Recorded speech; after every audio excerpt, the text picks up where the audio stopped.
sa DPWH, di ba ang daming, ano nga sabi nga nila, madaming bidding, red tape, mga gano'n. Red tape. Teka. Sige, ulitin natin. Teka. Red tape? Ano yung nakuha yun sa DPWH? Di ba ang daming, ano nga sabi nga nila, madaming bidding, red tape, mga gano'n.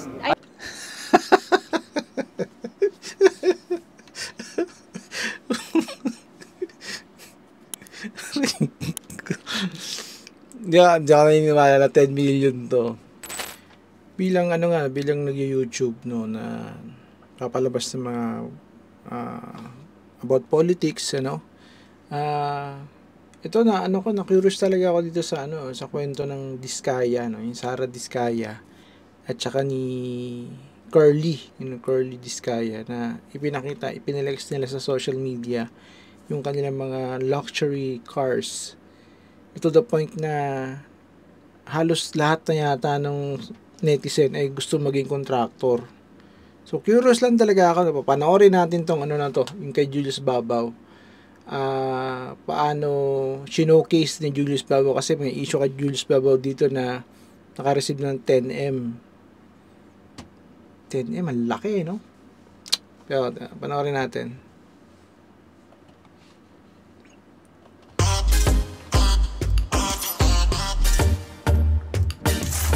St. Gerard Construction.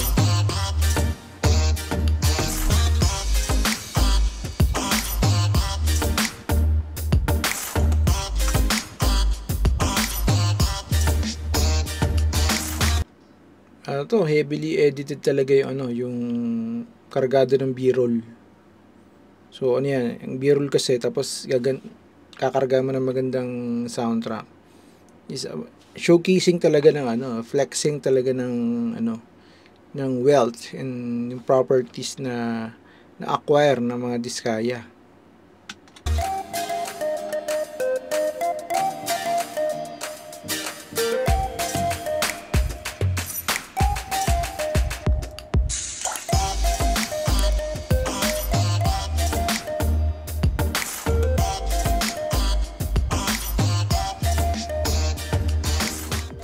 Ngayong araw na ito ay matutunghayan niyo po ang inspiring na kwento ni na Kuya Curly at Ate Sara. Inspiring. Okay. Kasi syempre ginawa naman talaga 'yan, no. May may subjective, no. Syempre sabihin natin bayad. No? Kaya syempre may may script ika nga Julius Babaw. Kasi kay Julius Babaw to na channel eh. 'Di ba? Kay Julius Babaw to na channel. So hindi to sa ABS, hindi to sa naman siya ngayon. Hindi ko alam kung channel 5 ba siya or channel 7, hindi ko alam. Hindi ako updated. Pero Julius Babaw kasi to na channel. Sara, lumaki po sila sa hirap. Pero dahil naging matagumpay ang kanilang negosyo, itinuturing na silang mga bilyonaryo. Paano ba nila ito nagawa? Mapapanood nyo po mamaya yan. Pero bago yan, subscribe muna kayo sa aking channel at kay Christine Babaw's channel. Gano'ng karaming kotse meron kayo? Ito na yung kotse. Ito na yung mga kotse, no? Pinagmukha talaga tayo ditong ano tawag nito? Yung isang kahig isang tuka. Parang dito sa baba, parang personal use lang namin, nasa 30 plus na yata siya. 30 plus? 40. Mga 40 plus? Ano-ano klase mga sasakyan to? Usually gusto namin yung mga SUVs para kasi 4 yung mga anak namin. Isang sakayan lang kami lahat, parang nasa isang sasakyan kami. Oo, nagagamit niyo ba lahat yan? Yun, hindi na nga. Hindi na nga, kasi dami. Yung iba, pinapagamit namin. Hindi ko alam kung kung may sakit, no, sa pagkagahaman yung mga ganitong klaseng tao. Biruin mo, luxury, nagmamay-ari ng 40 high-end cars, tapos hindi mo gagamitin. Ano yung purpose? Collection. Okay, collection. Sa mga bata as panghatid sa yung school. hatid sa school yung mga bata. Or kaya yung iba kasi, Yung anak ko, yung dalawang anak ko kaya na mag-drive. So, minsan ginagamit nila. Anong klase mga kotse to? Describe mo sa amin. Okay, so mostly American car siya. So, ito yung Cadillac, white and black. And black. Ito yung Terno. sports niya, sports edition. version. Yes. Okay. 20, ano yata yan? 20... Basta, Oo, something 20 something, oo. And then, syempre, yung Lincoln Navigator. and black. Ito yung una na bili namin. Tapos yung, yung black pa lang una na bili namin. Tapos yung white, gusto kong may white din siya. Black and white. Black and wow. white. Black and white. Mahal na yan, ha? Gusto pa na ibang kulay. Black and white. Yes. Wow. Ito isa. Denali. GMC. GMC Denali. So, black and white version din siya. Pero ito, diesel to. Ito gas. So, ito si black and white. So, kulay kanina, black and white. Saan man? Gas and diesel. Okay? Siguro merong kerosene yan. Binili na rin siguro. And then, eto, nakita ko to, sinerge ko talaga sa ano to. Walang ganito sa Philippines. Nasa YouTube. Oo, sa, Wow, ano na-search to? ko, Grand Wagoneer. Parang jeep. Nasa YouTube. Galing. So, ano talaga to? Alam mo kasi ganito, may professor ko before sa college. Ang sabi niya, ang sign daw ng mga taong nangongolekta ng bagay, ano yan gusto nilang, pag-usapan. Parang meron silang piece of conversation na tinatawag. So, technically, ano yan sila, gagrab ng attention. Kasi pag may collection ka nga naman, panoorin pa uli natin to. So, wala siya dito. Walang ganito sa Manila. May isa yata kumuha, pero nag-iisa lang itong kulay na to. Galing dito. saan to? Pinaship ko from the US. From the US. It's an American car. Yes, it's an American car. Oh. Yeah. Bakit nagustuhan mo to? Ewan ko, ang ganda ng body niya eh. Tapos parang compact lang din siya. Tapos yung color kasi, ang ganda. Gusto ko red. Napaka-irrelevant naman ng bakit mo nagustuhan. Compact. Gusto ko red. Kanina, black and white. Mamaneho ka rin. Marunong ako mag-drive, left, right. Hindi ako marunong mag-park. Yun. Okay. So, yung sa likod, yung Suburban, Sa'yo. dito na yan, local ko na nabilit yan. Local na lang. Oo, si Suburban. Tsaka si Wow, ganda. Alphard. Oo. Ganda naman ito. Oo. So, mahilig kami sa mga malalaking Parang Alphard lang yata yung kilala ko dito. Kasi Alphard, high-end yan, Toyota yan. Parang nasa 4M ata yan. Pero, sa collection na to, parang Alphard yata yung pinaka mura. Tingin ko lang kasi yung mga pinagbabanggit dito, di ako familiar kotse Oo nga kasi eh. para kasya kami. Tsaka yung mga anak ko kasi malalaki. So, here naman, mga pick-up tong dalawang to. Natuwa naman kasi ako sa kanyang lalaki niya eh. So, ito yung Dodge So, yung ano niya, yung premise niya ng pagbili, natuwa siya kasi ang lalaki niya. Ram. And then, the Tundra na Toyota. Sobrang comfortable. Ang ganda ng Wow. suspension nito. Imported din to, no? Yes. Parang walang ganito rito, no? Pilipinas. And the color red itself. Kasi bihira yung red na color nito. Nice. And then, the Toyota Sequoia. Naalala ko pala, yung nangongolekta, bukod doon sa gusto nila makagrab ng attention, they want yung superiority. Kasi ikaw lang yung meron di ba? Tulad yung sinasabi nito. Siya lang yung meron. Sa mag-asawa, babae yung nagdadala talaga dito, yung babae. Babae yung may problema sa koleksyon ng kanyang sasakyan. Saan galing yung pera? Yeah. This is the TRD Pro. So, more sports, tapos ito yung capstone, yung high-end niya. High-end version. And then, ito sa mga unang May high-end version. So, yun yung premise niya, ba't niya binili? May regular version, may high-end version. sasakyan na na-purchase namin, yung X5, tsaka yung F-Pace. F-Pace na Jaguar. Jaguar. Jaguar naman to. Yes. Jaguar, ano yan British car? Jaguar, British car yan. O, mga unang sasakyan namin to. Anong pinakalagi nyo nagagamit na sasakyan? Yung Rolls. Dito tayo, dito. Dito Ay, dito pala. tayo. Yan. Yung Rolls, yun yung gusto ko, yung Rolls. Ito parang hindi na nagagamit to, Sarah. Ito yung one of the first cars na meron talaga kami is this Altera. Ano na to, hindi na nag-reproduce to. So, Wala, ayan. pinakaunan na, isa sa Hindi na nag-produce, so sila lang talaga ang meron yan ngayon. pinakauna namin na Ito sasakyan. yung Hindi namin tinatanggal. GLS, Mercedes-Benz, GLS. One of the S-Class series ng Benz. SUV din siya, hanggang likod, 3 row siya.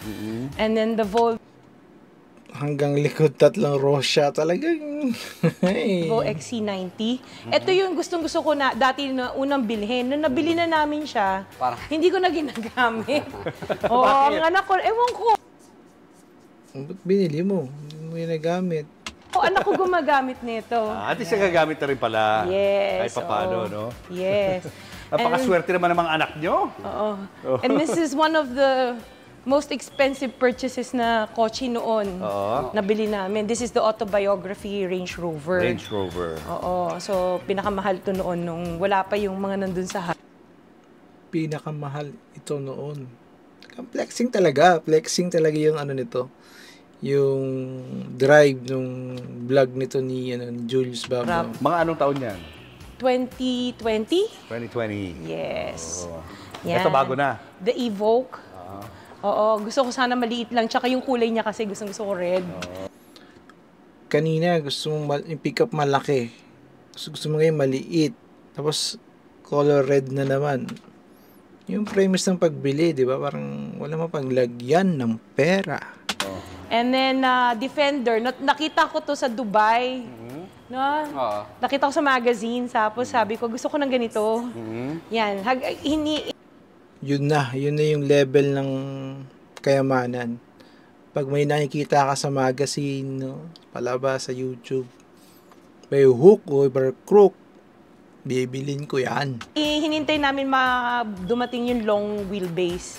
Kasi 3 row siya. Usually yung Defender niya is the small compact one. Yes, ito yung mas malaking version. Yes. Oo, para kasya kaming Land Rover. lahat.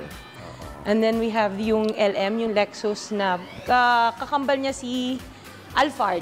Oo The nga, higher no? end of Medyo hawig nga, no? Yes, the higher end of the Alphard. Pero Lexus ang ano niya. Lexus. And of course yung LC2. Land Maluma Cruiser. na. Yes. And then sabi ko, gusto ko ng artista van. Dahil dati kang artista. Hindi. Ito ang mahal, yung artista van. Kasi customized yan. Muntik na maging artista. yes. Ito So, yun. yung Savannah, nagpahanap talaga ako yung artista van. Kung tawagin. So, GMC siya. Yan one of the latest purchases niyan eh. And then nung unang bili namin ng white na Cadillac, dumating tong Ford Bronco. Binalik to. So, this is one of the first editions of the Ford Bronco. Yan. Ito, Mercedes. Ito yung Benz GLE. Ito yung unang namin na Mercedes-Benz. Oo. Unang-unang Mercedes-Benz nyo. Yes, the blue one. Tapos ito yung X7. Nung lumabas siya, bumili kami kaagad. Natuwa naman ako.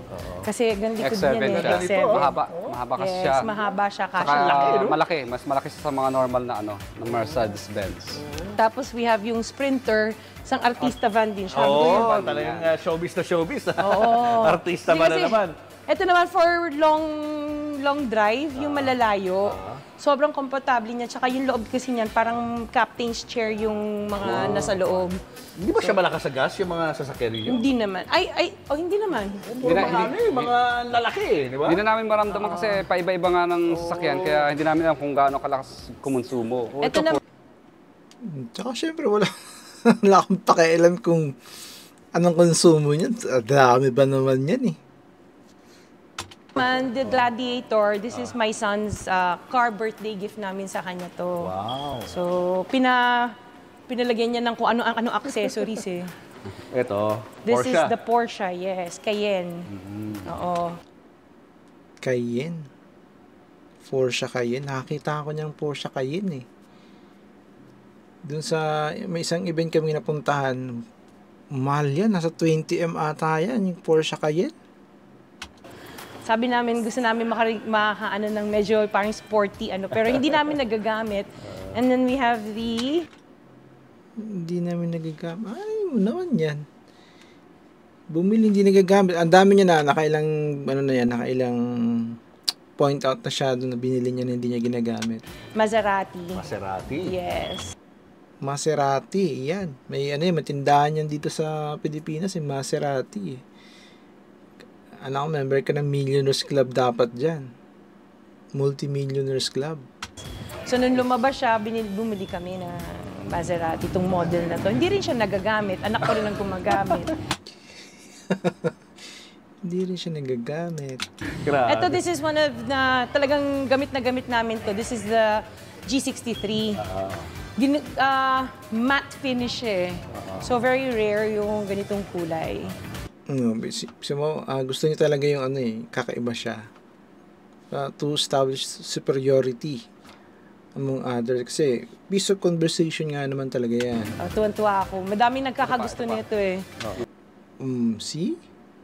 And then yung Benz na Avantgarde. Kasabay ito nung kulay blue na Benz. One of the first maganda siya kasi may table sa loob. So pag hinatid yung mga bata or sundo, yung isa lalo yung panganay ko na nasa Mapua, yan ang ginagamit niya kasi pwede siya sulat or gawa ng homework habang nasa loob. Yes. Oo. Itong dalawang moon buggy, dadali namin sa farm namin to sa Batangas pag nagawa na. And then we have the Bentley. Wow. Yes. Look at this. Ito yung Ganda. Bentley. Para sa 50M ata yan. Kakalaman ko 50M yan, Bentley. Binili ko to kasi kaya nagustuhan ko to. May wine Ano yung nagustuhan niya dyan? Sige. glass yun sa loob. May decanter. Yes. Sosyal. Pero May hindi naman wine namin glass. nagagamit. So, ito. Hindi na naman nagagamit. Ang inside niya naman, red and black. Ang interior. ganda rin, Yes. O, yan. So, ito, sorry. Ayan. Nice. Yan. Very sporty ang loob. Yes. Ay, sorry. So, ito yung... Bakit di mo-open yung ilaw? Yan. Tapos lumalabas sa sahig yung logo niya. Oo nga, no? Astig, oh. May logo ng Bentley. Pag Julius Babaw naman, tontuwa naman no? Amaze na amaze. Siyempre. So, para may projector siya. Oh, Yes. Nagpo-project siya ng logo sa floor. Yan, Ayun. ito naman, Oh my kaya siya na gosh, may look at that. siya dito. Actually, champagne glass, nagkamali ako. So, yan. Champagne. Yan, pwede siya dyan. Tapos may champagne holder dito. Tapos pwede mo siya ilagay dito kasi nag-chill. So, sabay chiller din siya. So, pag Kasi champagne dyan. yan, armrest lang siya pag Sosyal, no? Pag on a Social, no? normal day. Oo. Yes, normal day. Di ba? May may complex yung siguro yung babae siguro lang ang ko lang naman opinion ko or analyzation ko dito. May psychological complex yung niya Gusto niya superior siya Biruin mo, sinokis mo na lahat ng kotse mo. In a regular day, yung Bentley. Parang kang nasa first class na aeroplano. So, pwede siyang ibalik. Yan, isa sa mga reasons. Pag may kakaiba, yun yung... Oh, yun naman nag-a-attract yun sa'yo, gusto- no? Yes. Yung unique, no? Oo. Diba? Sabi ko na nga pa kakaiba. Yan. Ang galing. And then we have the Maybach. Mercedes-Benz Maybach. Mahal din yan, boy. Maybach. Yung SUV version ng kinuha namin. Multicolor niya, ganda, oh. Yes. Ayun. Siya, two-tone. Oo. So, ito, maganda din to. And then, of course, yung latest... Your favorite. Yes, our favorite is the Rolls. Rolls-Royce. Yes, the Rolls-Royce. This is the Cullinan. So, yung Cullinan, Rolls-Royce, SUV siya ng Rolls-Royce. Pero, ang kaya lang iupo nito sa likod, 3. And kaya ako to Ang liit binili. lang sa loob. Malaki siya. Oo. Kasi parang... For comfort siya eh. Kasi malawak yung Yes. pakikilusan mo. Upuan, no? Malaki. Yes. Eto, maluwag lang yung likod niya. Parang pang luxury lang talaga. So, ang ano na to, kasi kulinan siya. Siya yung SUV ng Rolls-Royce. So, eto, yung dumating siya, interior siya ng Hermes Orange. Hermes, alam natin yung brand na yan. Kamahal din yan. Isang bag, milyon. Oo. So, sa yan yung loob, kulay oh. ng Hermes. Tapos may skylight siya sa taas. Parang may mga stars. Yes. Oh my God. Parang limo, no? Yes. Oo. Tapos ang doors niya pa ganyan. So, pa-open siya pa ganyan din. So kaya mo to kinuha dahil Yan ang magandang pinaka-the best na reason, no? Bakit bibili ka ng Rolls-Royce? Dahil Kasi sa... ito, may payong oh. Yun! Payong, ang galing, no? Dukhang-dukha na talaga kami sa pinapanood namin. Anay ko. Ay, nako. Parang isang kahig, isang tuwa talaga tayo. Ito pag ganito yung natin eh. So, ikaw, pinapanood mo to. No? Pinapanood mo to ngayon. Anong nararamdaman mo? No? Bumili ng Rolls-Royce dahil sa payong. Parang feeling ko, member ako ng Forbes. Ay, nako. Sige, play natin. Natutuwa ako sa payong. Paano ba to? sa payong. Ayan. Natutuwa.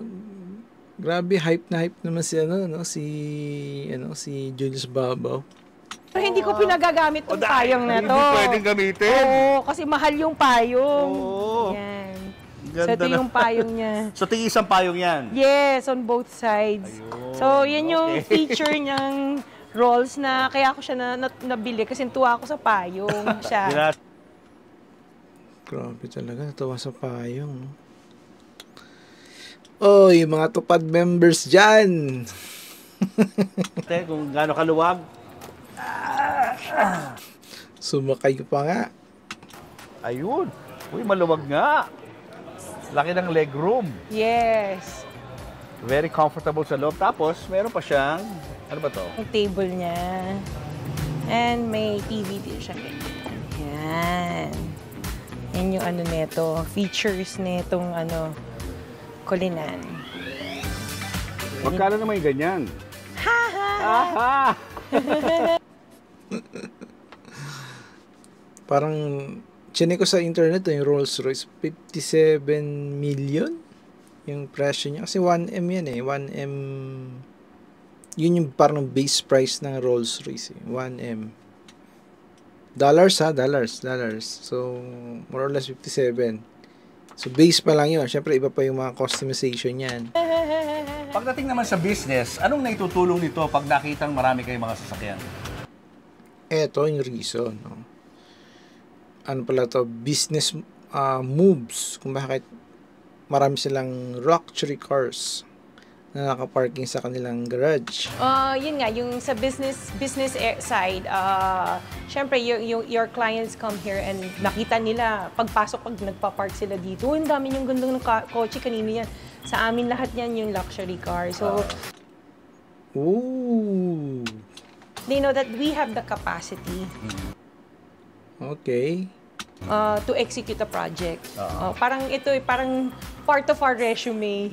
Kumbaga sa pag nag-a-apply ng trabaho na Parang ano yun, parang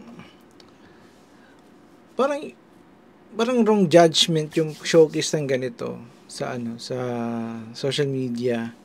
Kasi parang siyang networking, alam mo yun, yung parang magrerenta ng sports car, tapos syempre bibida, ganito ganyan para makahikayat. This time naman sa kanila, syempre big time yung kanilang mga kausap. So therefore, level up din yung panghikayat. Kaya showcase nila yung okay, bibili sila ng di rin natin alam kung kanila ba talaga yan no? Or kasi siyempre sisilipin ibabanggayan sa ng BIR, di ba? sa BIR kung tugma ba yung binabayaran nilang tax to afford such expensive cars like that, di ba? So, sana masilip ng BIR yung yung kanilang papel and tax and everything, Ikaw kaya mo, may abilidad ka na gumawa na kasi may mga ganito kang sasakyan. Hindi siya, parang kasi sabi nila pag bumili ka ng kotse, parang expense masyado, tapos nagde-depreciate lang naman yan. Pero especially with these cars, yung ganito, itong dalawa, ito. Itong dalawa sa tatlo. Alam ko, mas tumataas ang presyo nila. So, yung premise niya na naman, sa 40 cars na yan, sa 40, tatlo yung hindi bumababa yung values, tumataas. How about yung 37? As time goes by. Saka nagagamit nyo nga rin sa inyong business, no? Sobra. Guys, kasama na natin si Kuya Curly at Ate Sara Diskaya. Welcome to my vlog. So, ito na yung maganda yung maganda yung siguro full frame ang ginamit nila dito. Diyan pansinin mo yung yung itong logo Lacoste, 'di ba? Lacoste 'yan. Tapos nagpaprint lang sila na pinaprintan lang nila to ng ng logo nila kasi alam naman natin itong na to. Teka, check na natin dito ay 11 months ago. This is 11 months ago. Ayan, 11 months ago 'yan. Yung vlog na to ni Julius Babaw. And of course, syempre PR stunts, currently kasi nasa nasa marketing, So pag may campaign, so you need to talaga yan, i-advertise o i-market yung campaign. So meron tayong tinatawag na tri-ads, yung print and ads, billboards, radyo, magazine, di ba? Meron tayong radio, kasi noon uso pa yung radio Ngayon kasi vlog na, yung mga influencer na. Yun na yung pumalit mostly, and then yung TV. Yung TV naman is a shotgun approach, from kung meron kang product from Luzon to Visayas, Luzon to Mindanao, you can sponsor or mag-place ka ng ad sa TV kasi nga from Luzon to Mindanao yung yung coverage. Now, kung specified lang yung yung target market mo, of course, social media ka.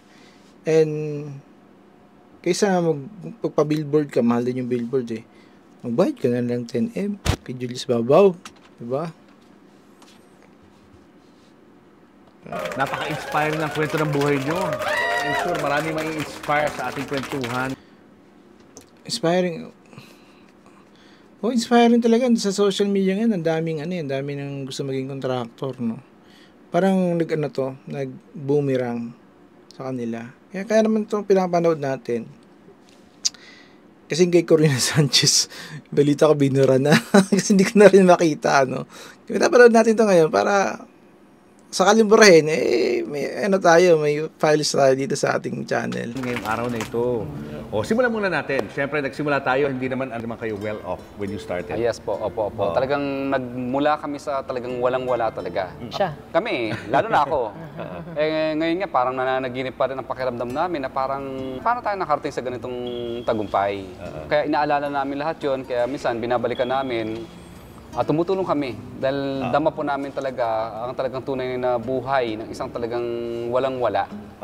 Kaya minsan parang napakagaang po ng loob namin at saka napakababaw po ng luha namin minsan dahil nung una na babalikan namin yung nakaraan na yung mga humihingi ng tulong sa amin, iniisip na lang namin na ganyan din naman kami dati noon Pansin mo yung heavy edited talaga siya kasi habang sasalita nung yung parang parang politiko, 'di ba? Pag social media, malungkot, sad music. Parang poverty porn, 'di ba? Kailangan may sad music. Bago kayo nagkakilala ang dalawa, gaano ka simple ang buhay mo noon? Ang status ko po sa buhay noon ay nung college, paaral po ako ng simbahan ng Pasig, yung Immaculate Conception po. Okay. Sa kabaitan po ng mga pari sa simbahan, pinag-aaral din ako sa college. Katumbas naman po ng pag-aaral ko ay libreng patira sa simbahan, libreng pagkain, kapalit na at pag-aaral po sa kolehiyo. At katumbas naman ng binibigay nila sa akin ay pagiging janitor sa simbahan. Pag walang lector, walang... Oh, panis, may reenactment yan, boy. Hindi natin alam, baka gumawa din silang content na na ganyan na kinuha lang yung soft copy. Commentator, walang mother... Oo, yan, may reenactment. Butler, pag walang usherettes, pag walang lahat ng klase ng mga volunteers sa simbahan, wala. Ako po at saka yung kapatid ko ang proxies. Ako naman po, ng mga time na yun, tuwang-tuwa po ako dahil unang-una po, wala naman kami talagang bahay. For example, ako po, ng mga time po na yun, kaya tuwang-tuwa ako na pinatira din ako ng mga pare sa simbahan ng Pasig. Libre sa kumbento yun, kasi kasama ko yung mga pare. Kasi kung anong kinakain ng mga pare, ganun din naman ang kinakain namin. At kung saan sila nakatira, doon din naman kami nakatira sa kumbento rin. Kasi kung hindi po kami patitirahin ng mga pare doon, nakatira po kami magkapatid sa Floodway. Informal settlers po kasi ang aking mga magulang sa Floodway East Bank. Informal settlers din po yung mga kapatid ko sa Floodway East Bank. So doon po kami titira talaga. Oho. At minsan, para medyo maganda-ganda naman yung tirahan namin kasi wala nga kami matirahang na maayos. Minsan nakikitira kami sa tiyuhin ko. Ay siya, pinahihiya naman kami sa tiyuhin ko, kaya talagang no choice, kundi makitira kami sa mga kapatid ko na informal settlers din po sa East Bank Floodway.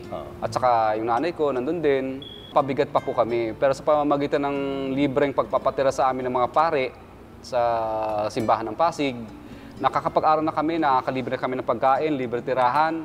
At minsan, nauuwian ko pa yung mga kapatid ko sa Floodway East Bank. So kahit papaano, yung mga alay po sa...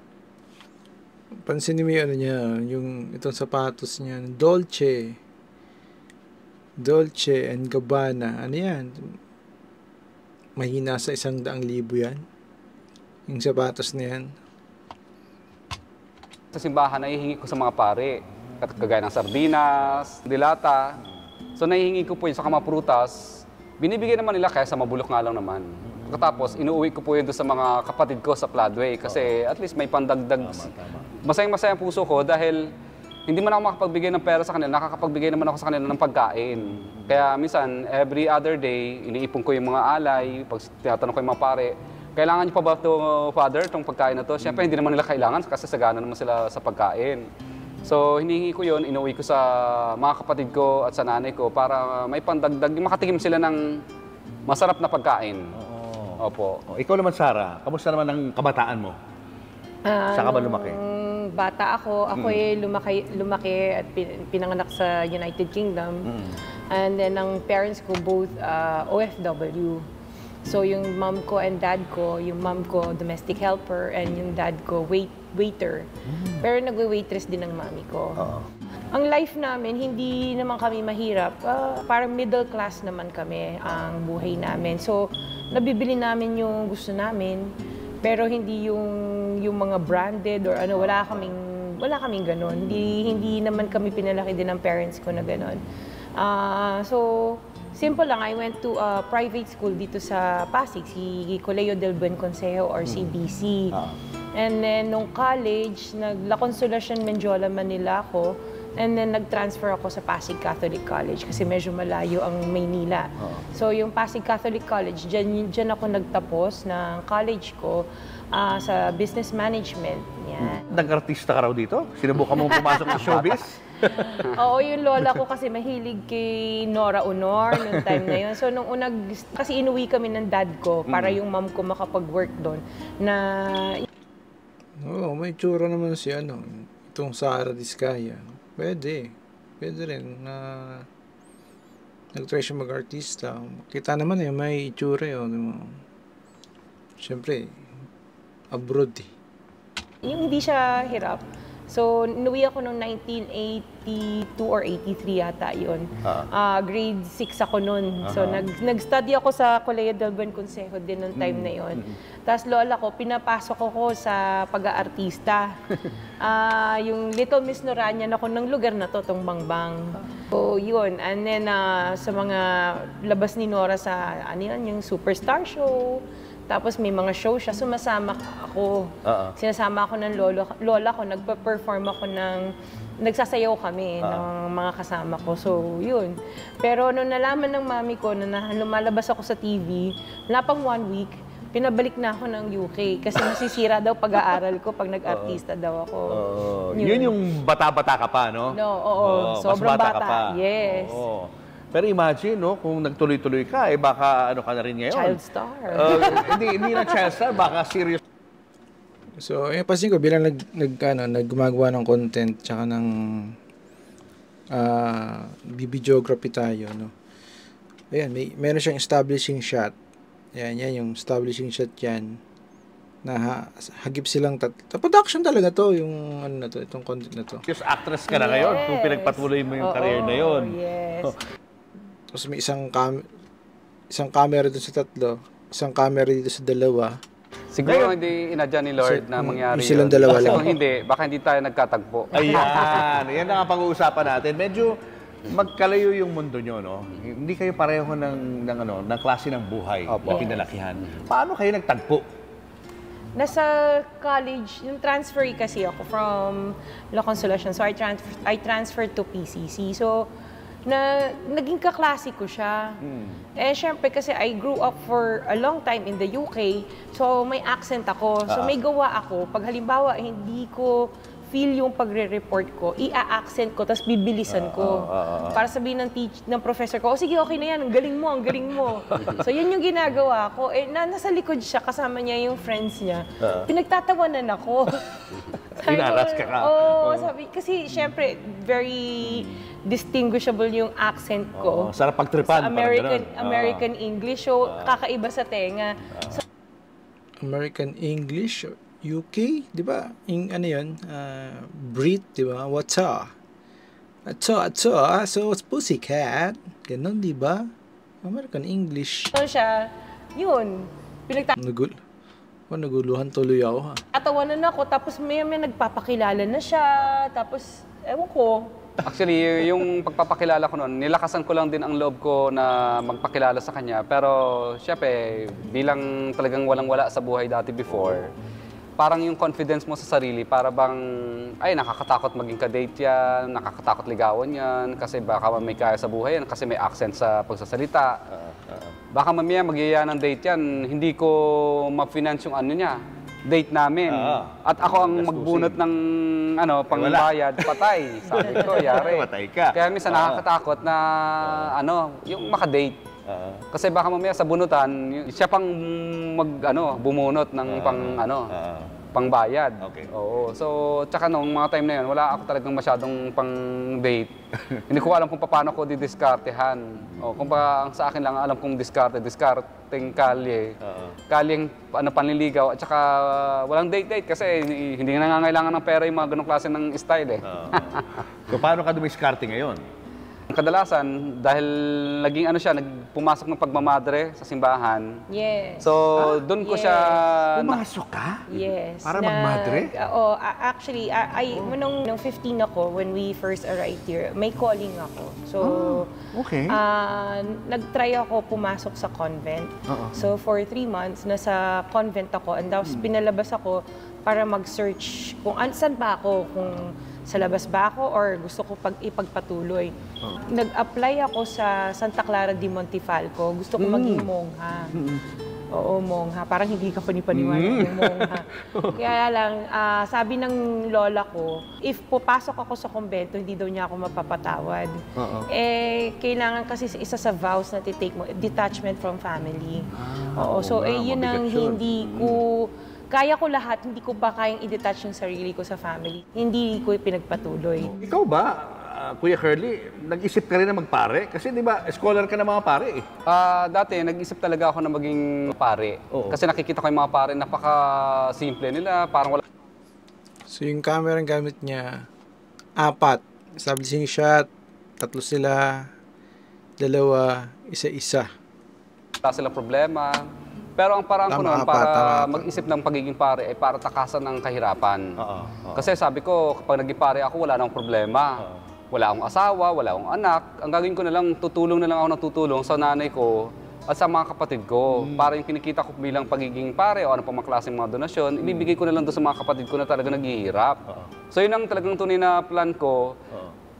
Kundi, parang masama nga ang layunin ko eh. Kundi takasan ng kahirapan, hindi para for the purpose of serving. Pero nakikita ko na hindi ko akalain na biglang magbabago ang lahat. Siguro sinabi ni Lord, hindi ka para dyan. Kasi mukhang hindi mo deserve na maging May kambal tong si Curly. May kambal to siya. pare. Ang dapat sa'yo, maging padre Padre de pamilya. Oo. Kasi ang iniisip mo ay kung paano mo tulungan yung mga kapatid mo, magulang mo, na talagang hirap sa buhay. So, siguro talagang sinadya ni Lord na pagtagpuin ng Parang landas ganun namin nga dalawa. no? Oo. Siya, dapat naging madre. Ikaw, inisip mo maging pare. Parang may, kahit paano may connection doon eh, di ba? Nakikita tayo eh. Ngayon, yung binabanggit mo kaninang date, yung first date nyo, kumusta naman? Ang first date namin, doon lang sa kantin ng PCC yun eh. Kasi wala naman kasi talaga akong masyadong pera eh. Tsaka ang date namin, minsan yung mga Jollibee lang sa tabi-tabi. Hindi ka ba nailang? Dahil syempre, parang gusto mo maging madre before, di ba? Ngayon, dinidate ka lang nito. Di ba, ano yun? Di ba mahirap? Hindi naman. Different kasi, syempre, growing up in another country din, where everyone is, ikaw girlfriend na kita, ganun ka agad. Okay. So, here, yung papanik ng ligaw sa bahay, may dulang bulaklak, may chocolates pang kasama. Dati ang pinipitas ko lang na bulaklak na binibigay sa kanya. Alam mo yung mga bulaklak na tutusok daw sa simbahan. Kasi di ba sa paanan ng Nazareno, at saka ni Mama Mary, ang Kinukuha dami mo yun? nagtutusok ng mga bulaklak doon, mga flowers na ang gaganda. Tuwing hapon, ang gagawin ko, pipiliin ko doon yung hindi palanta na bulaklak. Ipunin ko yun. Hindi nagalit sa si Mama Mary. Siguro, hindi naman po siya magagalit kasi may maganda akong intention. Una-una, wala akong perang pambili ng bulaklak. At saka ibibigay ko naman sa taong mahal ko, siguro matutuwa na rin po si Lord nung ginawa ko na yon. At saka kaysa naman mabulok, pipitasin din yun, tatapon. So ako, hanggat hindi pa nabubulok, pinitas ko na. Kinuha ko. Nakalibre ako dahil una, yung nagtusok na, sigurado ako, gumastos ng pambili ng bulaklak para itusok doon. Tapos ako naman kinuha ko para ibigay sa kanya. Actually, everyday, no? Everyday. Pero kadalasan, nagpapakita ako sa kanya pag tapos ko na lahat ang trabaho ko. Yes. Kasi kadalasan, umaga-umaga pa lang sa simbahan noon, sinasara ko ng mga simbahan. Kasi takot ako makita ako ng mga taga-PCC, mga classmate ko sa college. Kasi ang simbahan ng Immaculate Conception at saka Pasig Catholic College, tumbling lang ang pagitan. Lakad lang po, magkadikit po eh. So, ang gagawin ko, sasarado ko lahat ng pintuan. Kasi makikita ko ng mga kaklase ko sa PCC na naglilinis ang simbahan. Takot din ako makita rin niya na pinagpapawisan ako at naglilinis na ng simbahan. Siyempre, so tinatago ko yung sarili ko na ako ay nagja-janitor at naglilinis at nagmamap at nagpapaliser. Ang gusto ko lang makita ng lahat, ng mga classmate ko at saka niya, yung nakabis na ako ng pangsutana. Kasi parang proud na ako noon, parang ang tingin ko sa sarili ko, hindi ako janitor dito, hindi ako tagalinis. Alalay ako ng mga pare. Yun ang gusto ko na ipalabasin eh. Na ako, sakasan ako dito, may dangal ako, parang ganun ang dating. Yun. Ano nagustuhan mo sa kanya? No, kaya nakuha ang matamis mong oo. Anong meron kay Kuya Curly? Ano siya, persistent manligaw. So, everyday, pinupuntahan niya ako sa bahay. Tapos, nakakatuwa siya. Funny siya pag nag-joke. Corny, pero funny. Hindi ko alam kung bakit. Tapos, ewan ko, parang iba eh. Iba yung... Sa totoo lang kasi noong time na yon, 3 sila nandiligaw sa akin. So, may Ngayon ko lang nalaman yan, ha? Ngayon na ba? Ngayon na ba ito? Sabi ko ito. Meron sa umaga, May karibal pala ako, lunchtime, tapos siya yung gabi. Tapos ang parang even though persistent din yung dalawa, pero iba yung sa kanya kasi nakakatuwa siya eh. Yung parang, komedyante. Oo, tapos parang feeling ko mas may common kaming mga pag-uugali noong time na yon. So paano kayo nag-decide na magpakasal? Kailan nangyari ito?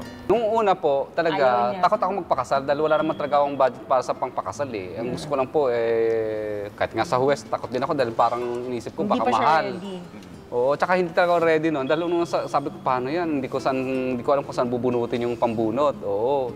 Nagpakasal lang po muna kami sa Huwes. West muna. Yes, sa West. Oo. At saka lang kami nagpakasal po nung medyo dahan-dahan ng medyo gumaganda yung buhay namin. Hiningi po niya na pakasal mo na sa simbahan. Ako naman, parang ayaw ko pa sa Danila. Kulang pa yung pang-budget natin. Actually, kasi nung time na yon, dad ko, poorly na yung health. So, 3 kami magkapatid, yung isa lalaki, tapos yung sister ko, hindi pa siya parang financially prepared na mag-ikasal. So, nung time na yon, kasi 2003 kami kinasal sa West. 2016 kami kinasal sa simbahan. So, may ang laki ng period namin bago kami kinasal sa church. Yung mga anak namin, sila na yung ring bearer, yung ano, kasi malalaki na sila. 4. Oo, yung 4. So, yung time na yon, dad ko sick. So, sabi ko, gusto ko yung dad ko, may maihatid man lamang sa aisle sa amin dalawa ng sister ko. So, ako yung nagpakasal sa church. Talagang, tapos after a month, he passed away. At least nakita niyo yun, no? Yes. Pero nung nagsisimula pala kayo bilang mag-asawa, nakasal sa Huwes, kamusta naging buhay ninyo? Mahirap ba yung simula? Nung simula kasi, parang kinasal kami biglaan, umuwi lang ako sa Philippines para binyagan yung anak ko. Kasi nung time na yun, hindi pa siya ready nga to settle down. Eh, nakita niya na yung anak niya na nandoon. First time niya mahawakan. Kasi hindi ko sinabi na uuwi kami. Kasi nandun na sa point na nung nasa London ako, hindi pa siya ready na magkaroon ng baby. So, doon ako nanganak. May option kasi ako na to give birth for free doon. Tama. So, nung umuwi ako, hindi ko sinabi sa kanya na uuwi ako. Parang yung on the rocks na yung So medyo relationship namin. So, kakaproblema na. Yes. Umuwi ako dito, kasama yung baby namin, si Gerard, yun yung panganay. Kaya St. Gerard Construction. Yes, oo. So, Yung pala yung kwento ng St. Gerard. Ano pala nila yan? Anak. siya yung inuwi ko para pabinyagan ko noong time na yun. Kaya lang bigla siyang nagpakita. Nakita niya yung anak niya, tapos hindi na niya kami binitawan. Parang, So naghiwalay kayo? Yes. Physically hiwalay kayo? Yes. Hiwalay ng lugar lang. Oo, lugar. Pero ano yung kumbaga giving each other space? Parang Yes, ganun na yes. nangyari. Oo, kasi hindi talaga siya ready. And hindi ko kaya, kung dito ako sa Pilipinas magwo-work, parang 8,000 a month. Yun yung swelduhan pa noong time na yun eh. Kulang na kulang magpalaki ng baby on your own. So parang naka-mindset na ako na single mother ang mangyayari sa akin kasi hindi pa nga siya ready. Pero nung umuwi ako, nakita niya yung anak niya, hindi na kami binitawan. Nagpakasal na kami. Actually, yung binyag ni Gerard tsaka yung kasal namin sa West, it all happened in one day. Tapos bumalik na naman kami ni Gerard sa UK. Ito yung time na gusto mo ring magtrabaho na sa UK. Opo. Nung time na yon, yun ang dapat na nakarating ako ng UK, pero in the form of tourist lang sana. Kaso na-decline yon dahil noong una, wala naman daw akong sapat na pera para mag-tourist. So, decline siya. At doon din po, yung apply ulit ako ng visa, pero fiancé visa. So, parang decline na naman dahil nung una, sinabi mo, wala kang kilala, magtuturist ka nga. Tapos ngayon pala, bigla kang may fiancé pala doon sa lugar na yon. So, na-decline na naman. Na-blacklist ka ba dahil doon? Nung nandito na sila sa Pilipinas, nung umuwi na sila noon, at saka ako na-blacklist kasi talagang sobrang kahirapan namin. Ako naman ang lalabas ng bansa para mag-caregiver sa UK. So doon ako na-blacklist kasi sabi ng consul, bakit ka pupunta ng ibang bansa samantalang nandito yung pamilya mo?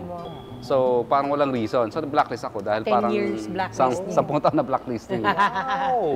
Yes. O parang hindi ka pinapaalis talaga ng bansa, no? Parang ganun na nangyayari. Pero ano po yun, nakabuti po yung pag-blacklist namin. Parang tingin ko nga, lahat ng pagba-blacklist namin, lahat ng mga masalimuot na dumaan sa buhay namin, yun pa ang nagdala sa amin sa tagumpay. Correct. Pero gaano kahirap ang buhay nyo noon? Kaya Nung naisipan mag-asawa mo na kami? mag-caregiver, Yes po. Actually, totally Wala. zero.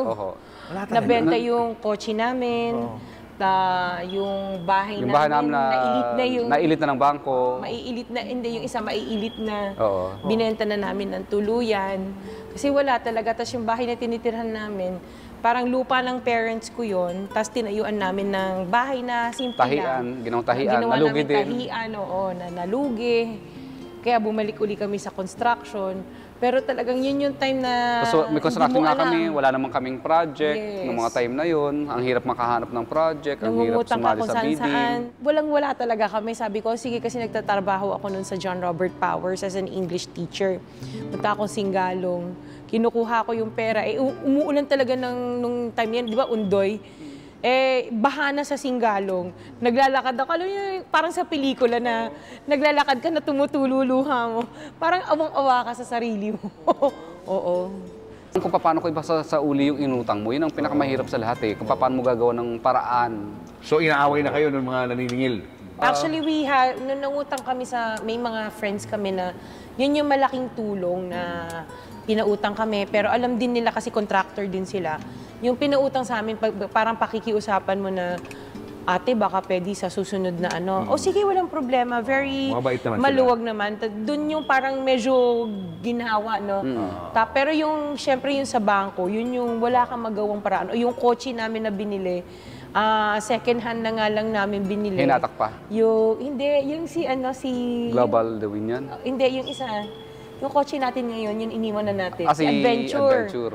Oo, inutang namin yun. Parang 12,000 per month ang monthly amortization niya. Hirap pa kami noon. Bayaran. Buuhin. Kasi di ba pag nagpalya ka, may interest pang ipapatong. So yun yung parang ginagapang namin yung sasakyan na yun na kasi ang hirap na walang kotse tapos apat yung anak namin. Hindi namin alam kung paano. Siya nagtitinda ng bubong noon time na yun. So, ito yung sasakyan na yung kinukwento ko sa interview namin Hindi namin mabayaran halos. minsan nagpapalya kami sa 12,000 per month, yung monthly amortization niya. Tapos sa buhay namin, itong kotse na to, nandyan yung mga anak ko nasa likod, tapos yung mga daddy nila nandito sa Parang harap. bahay Namin to. Bahay walking house. Kumbaga, pag sa site inspection kami, Kasama dito namin na yung rin mga bata. Kasama namin yung mga bata. Tapos dito na namin tinitimpla yung gatas. Dito kami nagpapalit ng diaper. Yes. Kulang na nga lang kung may paliguan, dito na rin kami maliligo. Oo, sobrang So, yung narrative nito is, talagang mahirap talaga sila. Kasi meron silang adventure. madami nang na baka pwedeng bilhin. Kahit anong presyong ibigay sa amin, hindi namin binebenta tong adventure. Nahatak lahat, naibenta namin lahat at nagko-commute na lang Ito kami. naging kasama namin At sa nung hirap nakabili at kami, ginhawa. Ito na, ang naging umpisa namin, parang dito na kami naging... Hanggang sa lumaki ng lumaki yung business. Yes. Dala nyo to. Yes. Actually, yung mga upuan niyan, yung mga wires niyan, lumalabas na. Pina-re-upholster ko Dapat pa yan. gawin ng artwork to. Yes. Naka-display na lang as an artwork. Yes, Bali po, ang pina-re-upholster. nangyari po nito, nung pinag-umpisa pa lang kami mag-asawa, syempre, jobless ako. So, ang nangyari po nito, nag-apply po ako sa biyanan ko ng trabaho. Sabi ko, Daddy, baka pwede mo naman bigyan ako ng... So, wait. So, yung tatay ni Sarah, yung merong construction firm or nag-build, pumapasok sa kontrata sa gobyerno. trabaho dyan. Ako na muna magbantay ng mga site mo. So binigyan naman ako ng pagkakataon at hindi pa ako masyadong magaling at marunong noon. So talagang ginawa ko, ang sipag ko talaga. Mula umaga hanggang hapon talagang binabantayan ko yun, binabalikan ko yun. Hanggang hindi ko napapansin, kahit hindi naman ako nag-aaral ng engineering talaga, dahil actual experience talaga natutunan ko, natututo na ako sa mga foreman ko. Kaya, diskarte. Diskarte, di ba? Kung paano ang diskarte, paano yung paglatag ng diskarte nga. bakal, paano lahat. Minsan nga, sila, yung mga foreman, minsan magagaling pa mas sa mga engineer. Yung mga engineer kasi magagaling talaga sa libro yan. Bookish. Computation, konsepto. lahat-lahat. Pero pagdating sa mga foreman, Actual execution. pati paglusot sa ilalim ng drainage, magmula sa lahat ng klase ng bagay, kaya na lang diskartehan yan. Na kahit minsan hindi na nga nagbabasa ng plano kung paano yung pagsuksok ng bakal. So, pabasahin na nila May bakal naman pala. Bakit yung mga expose ni Panfilo Lacson, walang mga bakal? Ay, wala. Ghost pala yun. Guni-guni pala, kaya walang bakal. sa yung plano, alam na nila i-implement yung bagay na yon. So, doon ako natuto. Hanggang tumagal-tagal, sabi ko sabihin ko, Penging project. Daddy, baka pwedeng humimalay na ako. Baka pwedeng makahingi ng projects. At pumayag naman ang biyanan ko at pinahiram pa nga niya yung lisensya niya sa amin. So, ito yung sino sabi na sa Senate? Si Amy Marcos, yun, Senator Amy Marcos, yung sabi niya naghihiraman lang ng papel. Ito pala yun, no? Sinasabi niya ng kwento niya. Katapos, magmula doon, sabi ko sa biyanan ko, Daddy, bakit mo kami sinisingil ng license fee? Sabi niya, hindi. Business is business, sabi ng biyanan ko. Siyempre, parang nung mga time na yon, minasama ko yon. Kasi bakit naman sinacharge kami ni Daddy ng license fee? Asawa ko naman yung anak niya. Oo. Pero hindi namin akalain na doon pala kami matututo. Doon pala kami magiging successful. Kasi kung siguro nanatili kaming umasa doon sa biyanan ko at hindi kami tuniruan ng talagang tunay na tinatawag na business is business, family is family, magiging parang dependent ka lang sa lahat ng klase ng bagay. So doon naturuan kami na maging tumayo sa sarili namin. Tsaka una kami naggawa mga private po, bahay. bahay. Pero kasi walang kita sa ganun. Kasi, halimbawa, doon sa program of work, Nagbigyan na siya ng tip, no? Kung paparehas ka, kung baka kontrata sa bahay, yung mga individual, walang kita. Coming from yan, sa pinaka malaking construction firm na nangongontrata sa gobyerno. yung client namin, nilagay lang namin na simpleng ilaw lang. Aba, gusto ending, yung end product, chandelier na. Wala naman dun sa, budget, program, wala sa budget. Minsan ang hirap nilang Abonado ka pa. Minsan ang hirap nila sumunod sa mga bill of quantities. Kaya sabi namin, ang hirap nito, doon na lang tayo sa City Hall no time na yun. Ano yung naging parang gateway para gumanda ang buhay ninyo? Iyan na, ito yung gateway para paano gumanda ang buhay nyo. PWH kami. Ayan. Ayan, ito na yung yung putok na ngayon. Nag-DPWH sila. Okay, paano yan? Paano kayo nakapasok doon?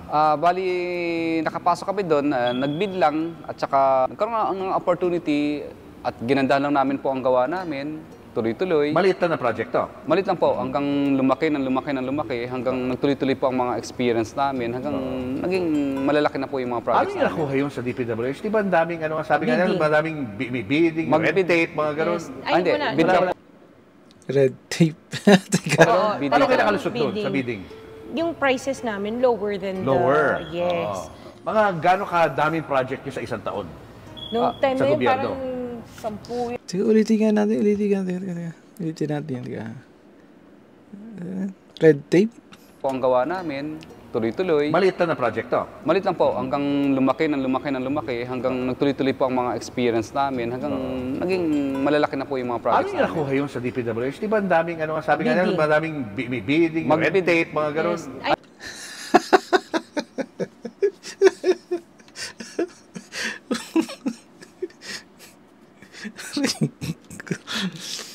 Di ka naniniwala na 10 million to.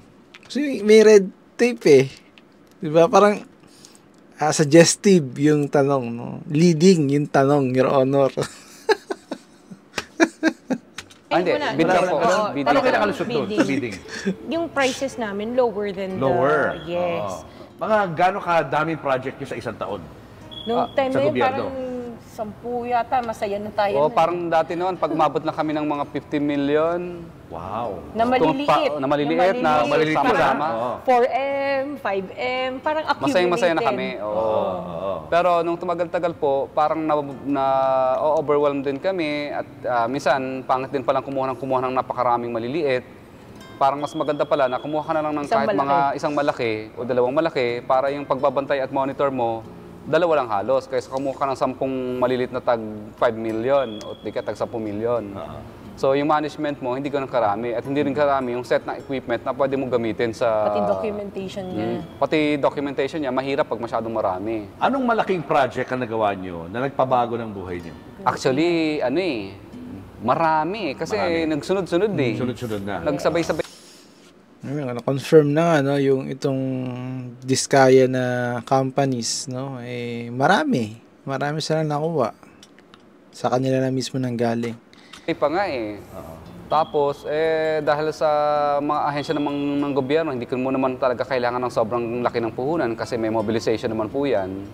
So, yun lang naman piniikot namin ng piniikot at may tulong ng kaperasong tulong ng bangko, yun lang po. Saka importante yung trust nila sa inyo. Yes. Hindi dapat masira. Opo, Yes opo, po. opo. So yun na. Hindi trust. Siyempre, yung cat, siyempre, yung mahalaga doon. Yung kanya, yung kay ang tawag ito ni Yorme, no? Yung kay Jan ata yun, something ganyan. Nakapagawa na kayo ng mga sunod-sunod na project. Paano nabago nito yung buhay ninyo? Ano mga changes na nangyari? Siguro ang sa buhay, personal life namin, hindi na kami nag-iisip or hindi kami natatakot mag-grocery, na on. Ito, ako dito, observed ako dito, no? Well, you were able to purchase a 57 million car. Isang car lang yun, 40 yun, di ba? Tapos grocery. On a budget. Seryoso? With 4 growing kids. Yung pangalawa, hindi ka na natatakot magbayad ng tuition fee na ibuo mo na. Kasi noon yung tatlo, apat na sila pala nag-aaral. Ang hirap na installment basis. Minsan pumapalya ka pa. Nakikiusap pa kami. So yun yung medyo yung parang, yung tinik na, alam mo na whole year bayad ka na, wala ka nang iisipin sa mga anak mo na yung tuition fee nila, yung gamit nila sa school. No, hindi ka dun sa sale bibili kasi alam mo may budget ka naman. Nice. Tapos sa employee side din namin. No? Sa employee side namin, syempre, the more na gumaganda ang namin, sumusunod na kami na sumusunod sa batas. Kasi kadalasan po kasi ng ibang mga construction company, palibasa ang tawag nila doon ay project-based. Kadalasan, hindi sila masyadong sumusunod sa batas dahil inisip nila, pagtapos ng project, hiwa-hiwalay na tayo. Babay na. So sa amin, hindi po. Ang ginawa Okay, may ganun pa silang experience na yung iba hindi sumusunod sa batas. namin, dahil tuloy-tuloy naman yung mga project namin, talagang ginagawa namin regular kaagad ang namin, mga tao namin. At binibigay namin kung anong government requirements na makasunod ka sa batas. At katunayan, nilalagpasan pa namin kung ano ang wala pa sa government requirements, dinadagdagan pa namin ng iba't ibang uri ng mga benefits yon, katulad ng insurance, healthcare, at saka other benefits pa po. Yun ang way din ng pasasalamat namin sa lahat ng mga employees namin. Dahil kung hindi naman dahil sa kanilang lahat, Hindi kami abot sa ganito. hindi kami makakarating sa ganito klase ng tagumpay. Kasi kung kaming dalawa lang, hindi namin kaya yun. Kumbaga, inalagaan namin sila dahil inalagaan naman talaga nila ng husto ang company. Kaya binabalik namin sa kanila lahat. Kumbaga, kaya kung kami po may mga Christmas party, talagang bongga kami magpa-Christmas party. Kasi hindi kami yung bosses na you need to make an appointment bago kami makausap or kung ano yung sinabi ko, yun yung susundin. Kami very open sa suggestions, ideas nila kasi baka mamaya oo nga, boss nga kami, pero mamaya yung ini-implement namin na mga rules or regulations, hindi na yon. So, very open kami sa conversation with our employees. Yun yung sinasabi ko sa lahat ng interviews, nagpapa-interview sa amin, we leave our doors open. Why? Sisilip lang sila, may gawa ba si sir or si ma'am? Wala. Kakausapin na lang kami direct. Kasi hindi na namin pinapaabot yung problem or situation na malala na. Nasa-solve namin kaagad, let's sit down, let's talk about it, ano nangyayari. O hindi kami yung typical bosses na ang hirap kausapin. Gusto namin kaagad-agad at gusto namin malapit. Actually, malalapit yung mga employees namin. We treat them like our second family. Kuya Curly, napansin ko dito sa building nyo, punong-puno na mga stones. Para ba mga kristal? Paano ka ba nahilig sa ganyan? Nag-start ang paghilig namin sa ganyang klase ng bagay. Simula po nung before po kasi, nag-start kami sa pungsoy-pungsoy kasi may kaibigan kaming isang Pilipino. So, okay, no? Siguro irrelevant na yung susunod na eksena dyan. So, sa mga nanonood, no? O nakapanood nung hearing, yung expose ni Senator Pampilo Lacson and yung sa Blue Ribbon Committee. And ito, no? akala ko car show yung sino-showcase nila. And at first siguro kung di mo napanood yung sa Blue Ribbon Committee sa Senate na expose, malamang sa malamang may inspired ka.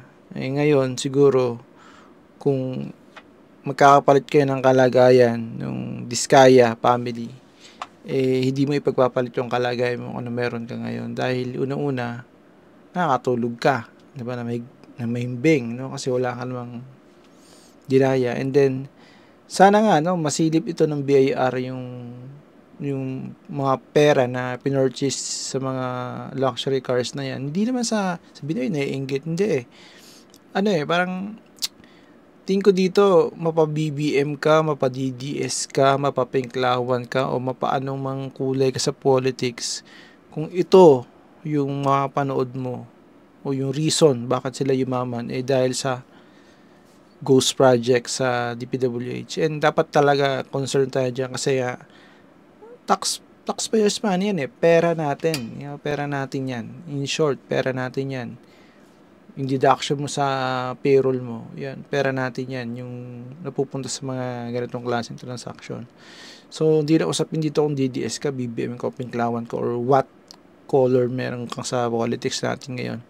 Kasi si Chis Escudero, si Joel Villanueva, Bongo, sino pa ba yung isa pang senador na si Villar, no? Si yung Villar, Eric Villar ba yun? Or basta si Villar, yung lalaking Villar na former DPWH secretary. Biruin mo, sila yung involved di umano sa mga ganitong klaseng transactions. Eh talagang dapat talaga sa susunod na eleksyon piliin na natin yung sino bang walang bayad ng corruption dito. Teka, i-comment nga down below kung sino yung walang bayad ng corruption.